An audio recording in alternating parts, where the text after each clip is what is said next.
Coucou tout le monde, nous voici pour une nouvelle vidéo et voici pour le deuxième de cette lecture du mois de juillet.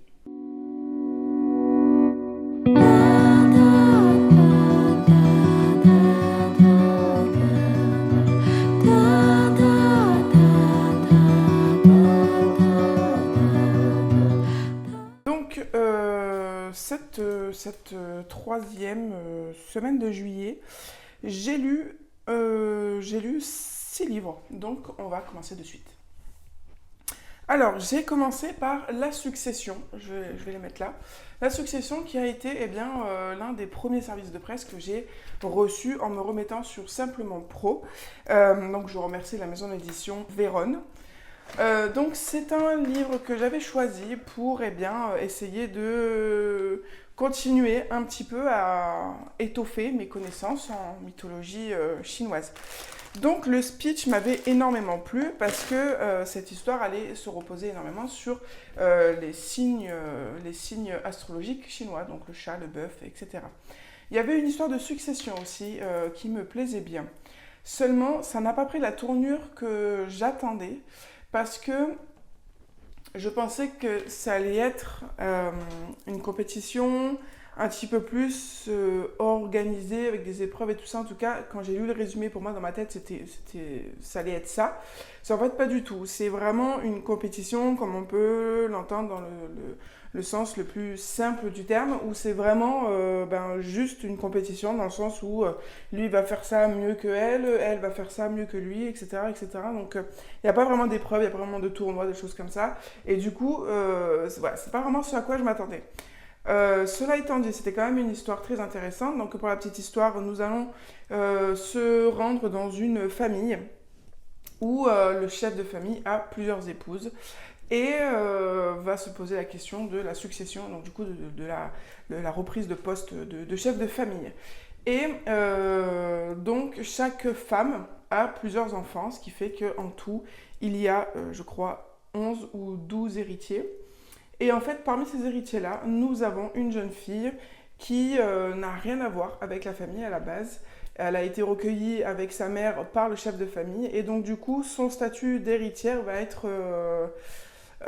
être mis énormément en cause, sauf que le chef de famille tient absolument à ce qu'elle soit au même titre que les autres. Et donc du coup, elle va participer elle aussi à cette compétition et donc c'est son parcours que l'on va suivre. Donc voilà, c'est un livre qui est relativement petit, hein, c'est un peu moins de 2 heures de lecture, donc moins de 200 pages.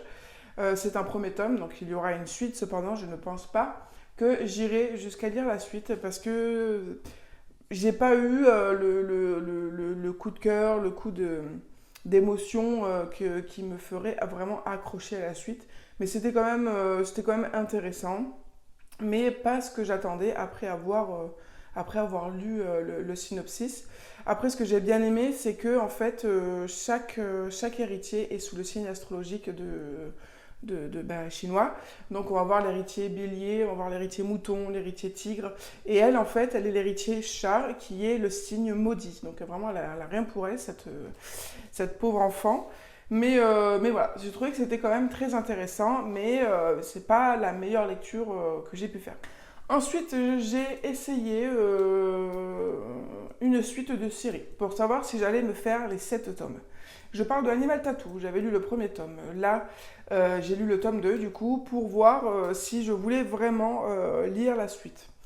Je suis un petit peu en instance. Le tome 2 m'a bien plu, mais c'était un petit peu redondant et je suis pas sûre de me mettre dans la suite de suite. Parce qu'il y a un cycle 1, il y a un cycle 2, et puis il y a une série hors série. Donc il y a énormément de livres dans Animal Tattoo. La première saison est en 7 tomes. Cela étant dit, ce sont des livres de 200 pages, donc j'ai pas mis long pour lire le tome 2. En 2 heures, c'était réglé. Donc normalement, en une journée, je peux en lire 2 ou 3 tomes sans trop de difficultés, mais j'ai pas l'engouement. Voilà, j'étais contente de l'avoir lu, mais ça m'a vite passé au-dessus ensuite. Donc je pense pas que la suite d'Animal Tattoo, ce sera pour tout de suite. D'autant plus que c'est bon à savoir parce que j'avais réservé les 7 tomes au travail. Donc j'avais les 7 tomes sur la table de nuit. Je me suis dit, bon, ce serait bien peut-être de lire le tome 2, voir si tu veux vraiment lire les 7 d'affilée. Auquel cas, bah, tu les rends si tu ne veux pas les lire. Ça ne sert à rien de les garder sur la table de nuit. Donc voilà, pour l'instant, je verrai quand est-ce que ça me reprendra, si ça me reprend, si ça me reprend pas. C'est pas très très grave, c'est pas une série qui est vraiment hyper chère à mon cœur, dont j'attends la suite avec vraiment un grand engouement, quoi. Ensuite, j'ai lu La Psy de Freda McFadden. Donc, très très grande surprise. Alors, j'ai voulu commencer par celui-ci parce que j'ai vu le film La femme de ménage. Il m'a beaucoup plu. On s'est bien pris au jeu avec mon mari en regardant le film. Et du coup, vu que j'avais beaucoup beaucoup aimé le film, j'avais pas envie de me lancer dans le livre parce que j'aime pas lire deux mêmes histoires en très peu de temps. Donc peut-être que je lirai La femme de ménage un peu plus tard, quand j'aurai plus le film en tête, ni les tenants les aboutissants, parce que du coup, ben, quand on sait comment ça va se passer, c'est un peu compliqué de lire un bouquin, sauf quand c'est vraiment des coups de cœur, comme par exemple Hunger Games ou autre. Et encore que les univers comme Hunger Games et tout ça, c'est vraiment des univers qui sont beaucoup plus complets et complexes. Donc le moindre détail qu'on oublie, ça peut vraiment tout changer sur vraiment ce qu'on se rappelle de l'histoire. Là, c'est quand même des histoires qui sont assez simples, donc je ne vais pas me lancer de suite, mais par contre, je vais lire d'autres livres d'elle. Et donc, j'ai commencé par La Psy parce que l'histoire de ces cassettes oubliées d'une psy m'a vraiment, vraiment hypée à ce moment-là. Et puis, je me suis lancée dedans, mais j'ai adoré. J'ai vraiment, vraiment adoré. Ça m'a mis dans une ambiance très automnale, très hivernale, et du coup, j'avais regardé ce qu'on avait au travail, sauf qu'au travail, il y a plus de 50 réservations sur quasi la totalité des romans qu'on a en stock. Du coup, je les ai achetés d'occasion, ils étaient pas chers, j'avais un code promo. Donc, je vais recevoir la locataire et l'intruse. Et donc, la psy, ça m'a vraiment, vraiment beaucoup plu. Ce huis clos au milieu de la neige, dans un manoir immense, avec cette jeune femme qui va trouver une cachette secrète avec plein de cassettes. Elle va comprendre que c'est les enregistrements des patients de la psy qui habitaient là avant. Elle va les écouter et ça va vraiment nous mettre dans une ambiance énormément de suspense et énormément envie de savoir les prochaines cassettes qu'elle va écouter. Et puis à un certain moment de l'histoire, on va écouter des entretiens de certains patients et on va se dire mais attends, mais le coco là qui parle sur la cassette, c'est pas l'un des personnages qu'on croise là aujourd'hui dans l'histoire. Et du coup, ça nous fait vraiment tourner en bourrique. Presque jusqu'au dernier moment, je pensais avoir tout compris, tout su. Pas du tout. Pas du tout. J'avais tout faux. Oui, j'avais tout faux en fait. Tout le monde est psychopathe en fait. Donc j'ai vraiment adoré ce retournement de situation. En plus, ça se passe hyper vite. C'est très léger. Beaucoup l'ont critiqué pour sa faiblesse en recherche d'écriture. Mais franchement, quand on lit de la fantasy beaucoup, bah, des fois ça fait du bien de lire des choses plus simples, plus proches de nous, de la vie de tous les jours. Et moi ça me dérange pas du tout, les plumes simples, vraiment, je cherche pas à avoir du langage soutenu. Voilà, moi je parle pas comme ça, c'est pas des choses qui me parlent, donc voilà, c'est pas des trucs qui m'attirent. Et donc j'ai vraiment bien accroché à cette simplicité, à cette légèreté, et surtout pour des périodes comme ça, entre deux, où on sait pas trop quoi lire, où on n'a pas envie de se prendre la tête. Voilà, on a envie d'une lecture rapide, avec des rebondissements, avec voilà, tout ça en 300 pages. Franchement, ça fait le job. J'attends de voir quand même ce que va donner les deux autres Freda McFadden, parce que beaucoup disent qu'une fois que tu en as lu un, tu les lis tous, parce que c'est les mêmes schémas narratifs, au même moment, il y a les mêmes actions, les mêmes rebondissements, etc. Donc j'attends de voir de ce côté-là. Mais voilà, mon avis premier sur ma première lecture de Freda McFadden, en tout cas sur la psy, est vraiment très bonne. Voilà. Donc voilà, j'attends de voir. Et en attendant que je reçoive ces deux livres-là, j'avais envie de lire d'autres plumes dans le thriller domestique. Et je me suis pris, et je vais me lancer demain dans La fille qui venait la nuit. Et l'autre qui s'intitule Les Voisins. Ce sont deux livres qui sont édités chez City Edition, donc dans la même maison d'édition que Freida McFadden. Et je sais plus les auteurs, je vous mettrai les couvertures ici, donc peut-être que dimanche prochain, vous aurez un espèce de comparaison entre Freida McFadden et d'autres auteurs de la même maison d'édition et dans le même genre de roman. Ensuite, après ça, j'ai lu Porce Noctem, donc qui est la dernière sortie de Elodie Champy. Elodie Champy est une autrice que je suis depuis ses débuts. J'ai lu 80% de ses romans. Je n'ai pas encore lu la saga d'Olive, qui est une saga de fantasy viking. Chose que je ne suis pas encore familière avec, donc je me suis pas lancée dedans de peur d'abandonner et j'ai pas envie parce que c'est une autrice que j'aime énormément. J'ai lu tous ses thrillers, donc j'ai quand même un recul sur ce qu'elle a écrit. Et ce Porce Noctem, j'ai beaucoup aimé, mais ce n'est pas le meilleur de ce que j'ai lu d'elle. On est ici dans trois jeunes gens qui vont dans une ville qui est une ville dans laquelle ils ont passé de nombreuses vacances d'été. Sauf que, eh bien, 20 ans plus tard, cette ville est complètement à l'abandon. Et pour essayer de faire un peu venir des gens, l'un des personnages principaux va se porter volontaire pour signer un contrat et devenir le veilleur d'un manoir, le manoir Porce Noctem. Non, c'est pas le manoir Porce Noctem. Si, c'est ça? Non, je sais plus. Non, Porce Noctem, c'est le nom de la ville. Je sais plus le nom du manoir. Et donc, du coup, il va se porter pour faire ce métier. Et ensuite, il va le rejoindre deux autres personnages. Et à trois, ils vont enquêter dans ce manoir qui est bien réputé pour avoir eu des meurtres, des suicides. Et donc, ils vont être à la recherche d'entités et de manifestations surnaturelles. Donc dans le lot, on a à peu près, comme dans toute vidéo de paranormal que vous pouvez trouver, d'enquête paranormale que vous pouvez trouver sur YouTube, on a plutôt quelqu'un qui est à la recherche d'événements, mais qui n'est pas forcément sceptique, il est plutôt croyant, mais il cherche quand même des explications scientifiques.